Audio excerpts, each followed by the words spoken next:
Salam değerli izleyiciler, kanalımıza hoş gelmişsiniz. Bugün sizinle biraz farklı formada şokolad buketinin hazırlanmasını paylaşacağım.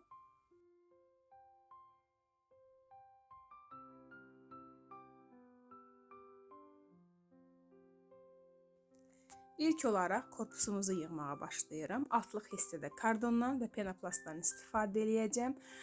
Bu dəfə penanı kardonun üzərinə yapışdıracağam və orta hissəsini dairəvi formada kəsib çıxardıram ki, şokoladla güllərin hündürlüyü bərabər olsun. Çünki gülləri yığanda şokoladlar yanında çox aşağıda qalır. Və yan hissəsində biraz kəsdim ki, şokoladlar aşağı hissəyə doğru biraz ovallıq olsun. Yəni buketin orta hissəsi hündür, kənarlara doğru aşağı domino kimi düzülsün.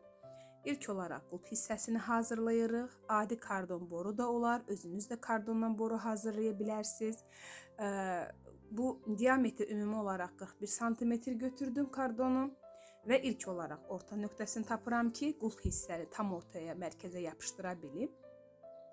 Yapışdıranda isə daha möhkəm olması üçün kənar hissələrə də əlavə kiçik kardonlar yapışdıracağım. İlk olaraq biraz kəsik atıb kardonu bu kəsiyin içərisindən keçirdəcəm. Yəni həm digər üzə keçməsin, eyni zamanda kardona bərkisin və keçirdib yenə bu kiçik dediyim kardonları əlavə yapışdırdım. Orta hissəyə əlavə kiçik kardon da yapışdırdım. Çünki mən qulp hissəni deşib keçirtmişdim. Özündə saxlaması üçün bunu yapışdırmaya da bilərsiniz. Və bu formada klonkanı, kağız klonkamız var, onu yapışdırıram. Şokolad rəngində seçməyə əsas üstünlük verin ki, məsələn şokolad çəhrayı rəngdədirsə, kağızınızda çəhrayı götürün. Bu zaman şokoladların alt hissəsindəki boşluqlar daha səliqəli və gözəl görünür. Yəni boşluq olduqda nəzərə çarpmır. Çünki şokoladlarım yumru formadadır alt hissəsi. Nə qədər sıx da yığsaz, yenə də alt hissə görünür. Ona görə şokoladla kağızın rəngin bir-birinə uyğun formada seçin. Daha sonra orta hissədə bu formada kəsdim. Həm klonkanın özünü yapışdırıram, həm də kənar boşluqları. Çünki bu hissəyə penoplast yapışdıracağım. Əgər buranı deşib yapışdırmasaz, penoplast aralanır. Yəni qopa bilir, sallana bilir. Qopmaq deməyək, boş olur, laxlayır sanki. Tam kardona yapışması üçün bu formada etmək daha məsləhətlidir. Və bir müddət əlinizi sıxıb saxlayın ki, həm klonka əriyib yapışır, daha möhkəm olur. Və daha sonra kağızlarımızı göstərəcəm sizə. Ən sevdiyim kağız formasıdır. Çəhrayı kəpənəkli və kəpənəklər çox gözəl dekorda işlənib. İlk olaraq kağızları, klonka kağızlı sırf buket üçündür, ortadan kəsirəm və bu formada, çəp formada yapışdırırıq. Adi skoç da olar, 200'lü skoç da olar. Yoxdursa steplerlə də tikə bilərsiniz. Və bu kağızların sayı buketin diametrinə görə dəyişə bilir. Kənar hissələri ölçə kəsin. Yəni məsələn mən əvvəlcə 4-5 ədəd kəsdim. Sonra lazım olsa yenə əlavə kəsib yapışdıra bilərsiniz. Daha rahat yapışması üçün 200'lü skoç yapışdıracağım kardonun kənar hissəsinə. Yəni kley vuranda, çünki klonka material olduğuna görə əriyə bilir və son skoçu başlanğıc hissəyə yapışdırın ki, daha möhkəm olsun.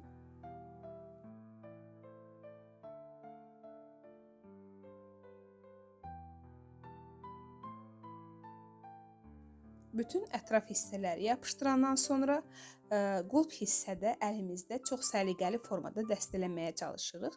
Yəni belə deyim, hər dəfə əlinizlə düzəldin, ola bilsin büzüşən, qırışan yeri ola bilər. Maksimum dərəcədə az qırış salmağa üstünlük verin. Bu formada əlinizdə hər qatı ayrıca dəstələyirik, sonda bağlayacağım.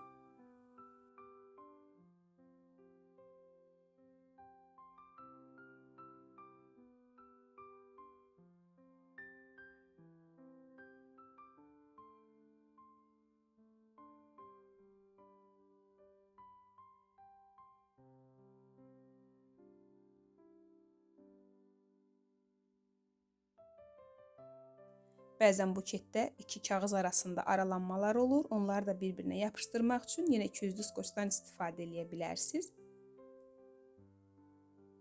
Qulp hissənin daha gözəl və maraqlı görünməsi üçün buketin öz rəngində lent yapışdıracağım. Daha doğrusu bağlayacağım və bantik yapışdıracağım. Həm atlas lentdən istifadə elədim bantik üçün, eyni zamanda orqanza lentdən.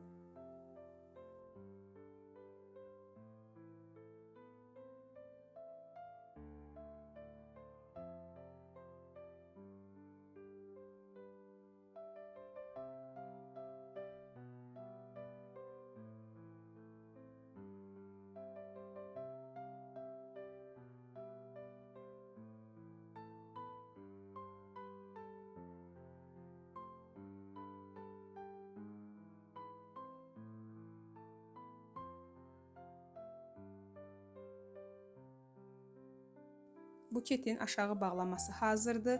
Kənar hissələrə gül yapışdıracağım. Mən kartenza modeldən istifadə eləyəcəm. İstəsəz sabun gül də yapışdıra bilərsiniz. Mən orta hissədə ancaq sabun güldən istifadə eləyəcəm. Və üst dekoru üçün təbii quru çiçəkdən istifadə eləyəcəm. İlk olaraq kartenzaları bu formada budaq kimi qopartdım. İstəsəz tək-tək dənə-dənə də qoparda bilərsiniz.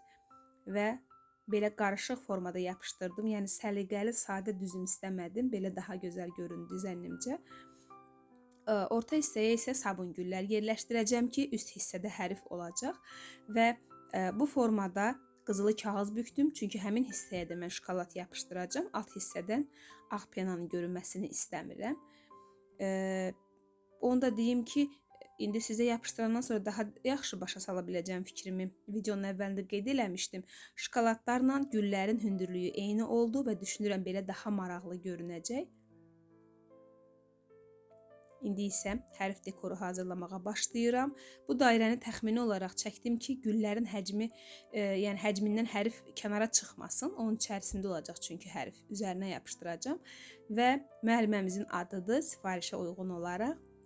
Üzərinə isə dediyim kimi gipsafir də deyilir, təbii qurudulmuş çiçəkdir. Başlıq hissələrin qopardıb hərfin üzərinə yapışdırırıq.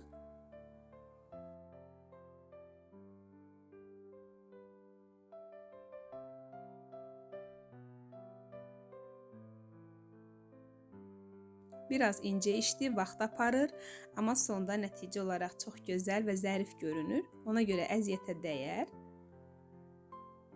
Buket üzərində yerini dəqiqləşdirib adi silikon kley ilə yapışdırıram.